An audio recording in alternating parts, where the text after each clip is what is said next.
Breaking news Jamshedpur Jugsalai चुनाव 2026 नीलूफर हुसैन ने पेश किया विकास का विजन। जुगसलाई नगर परिषद चुनाव 2026 को लेकर सियासी सरगर्मी तेज है। अध्यक्ष पद की उम्मीदवार नीलूफर हुसैन ने अपना घोषणा पत्र जारी करते हुए जनता के सामने विकास का स्पष्ट रोडमैप रखा। घोषणा पत्र में सभी 22 वार्डों को स्वच्छ, सुरक्षित और स्मार्ट बनाने का संकल्प लिया गया है। बेहतर सड़कें, जल निकासी, 100% LED स्ट्रीट लाइट, CCTV कैमरे और नियमित कचरा संग्रहण प्रमुख वादों में शामिल हैं। महिला युवा सशक्तिकरण, स्वास्थ्य, शिक्षा और डिजिटल शिकायत निवारण पर भी खास जोर दिया गया।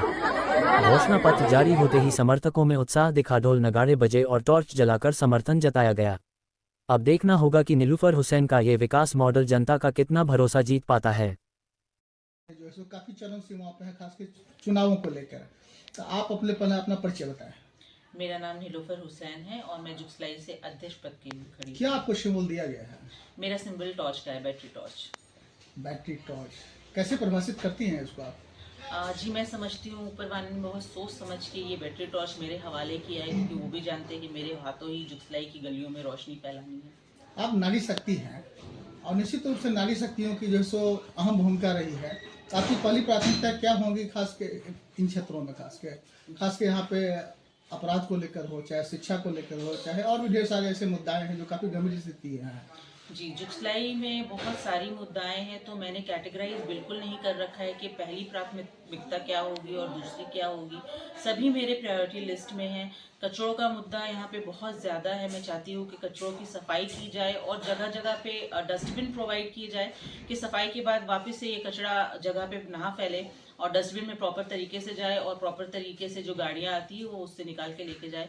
और विमेन, आपने बताया नारी शक्ति के बारे में, तो विमेन एम्पावरमेंट के बारे में हमेशा बोलती हूँ कि मुझे ये बिल्कुल चाहिए। मैं चाहती हूँ कि जुगसलाई में काफ़ी हद तक मैं कुछ जगहों पे जगह जगह पे इनफैक्ट डेवलपमेंट क्लासेस खोलूँ, स्किल डेवलपमेंट क्लासेस, जो कि हमारी जो बेटियां हैं और बहनें हैं वहाँ पे जाके फ्री में अपना स्किल को डेवलप करें और इन फ्यूचर सीखने के बाद इस चीज़ को लेके आगे बढ़े और कुछ अर्न कर सके। अगर आप चुनाव जीतती हैं तो अभी जो है खास के ढेर सारी मुद्दाएं हैं, खास कर स्वास्थ्य को लेकर जो है कई नारी शक्तियों का स्वास्थ्य को लेकर एक गंभीर समस्या है। यहाँ पे ढंग के हॉस्पिटल भी नहीं है। तो खास के जैसे नारी शक्ति है, आप नारी हैं, नारी शक्तियों के लिए क्या भूमिका होगी आपकी? जी मैं हमेशा बोलती हूँ अपने वीडियोस में और अपने इंटरव्यूज में कि जो कचरा, पानी, नाली और सड़क और ड्रेनेज का प्रॉब्लम है, ये सब छोटी छोटी मुद्दाएं हैं, ठीक है, ये सब भी डेवलपमेंट में आते हैं, लेकिन असली डेवलपमेंट हमारे जुगसलाई का तब होगा जब हमारे जुगसलाई में एक अच्छा नर्सिंग होम हम अपने लोगों के लिए प्रोवाइड करें। बहुत बड़ा नहीं, लेकिन एटलीस्ट 10 to 20 बेड्स का नर्सिंग होम हम प्रोवाइड करें, एम्बुलेंस की फैसिलिटी दें। हमारे जो जुगसलाई में गवर्नमेंट स्कूल है, उन स्कूल्स में अच्छी शिक्षा की फैसिलिटी नहीं है, तो बेटर एजुकेशन प्रोवाइड किया जाए। 10th को एटलीस्ट +2 बनाया जाए कि हमारी बच्चियों को स्पेशली बाहर नहीं जाना पड़े जुगसलाई से 12th करने के लिए। और भी बहुत सारी प्राथमिकताएं हैं, जैसे मैं पार्क की बात करती हूँ हमेशा, प्लेग्राउंड की, तो हमारे जुगसलाई में प्लेग्राउंड नहीं है एक भी हमारे बच्चों के लिए। इसकी वजह से वो मोबाइल में घुसे रहते हैं, उनकी विजन खराब होती है, उनकी स्टडीज खराब होते हैं। तो मैं चाहती हूँ कि एक पार्क हो जहाँ पे बच्चे जाके खेले कूदे, अपनी फिजिकल फिटनेस को बढ़ाए। हमारे बुजुर्गों के लिए कम से कम इवनिंग या मॉर्निंग वॉक का एक ऐसा जगह हो जहाँ पे वो जाके फिजिकल एक्टिविटीज कर सके। तो ये पार्क हो गया आपका, नर्सिंग होम हो गया।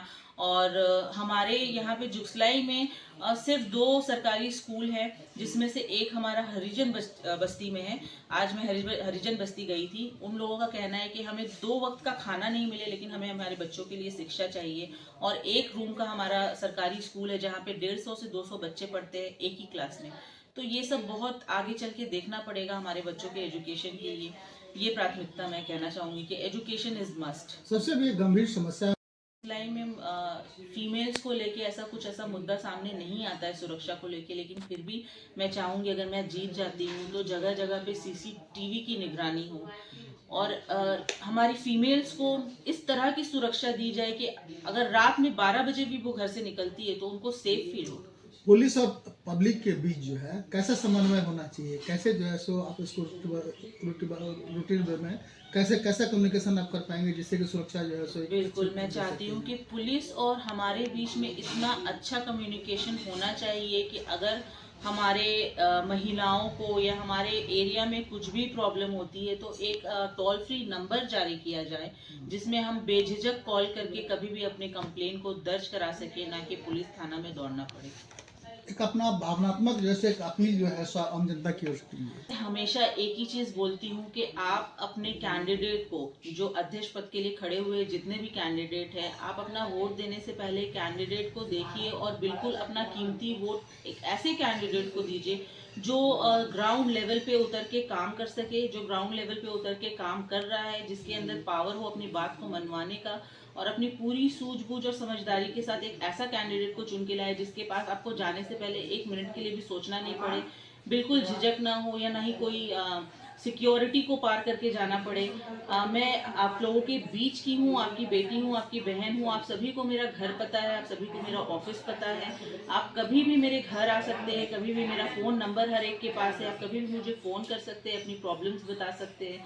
तो आप अपना वोट बिल्कुल एक ऐसे इंसान को दीजिए जो इजीली आपके लिए अवेलेबल हो। अपना परिचय बता दीजिए। मेरा नाम नीलोफर हुसैन है और मैं जुगसलाई से अध्यक्ष पद के लिए खड़ी हुई हूँ।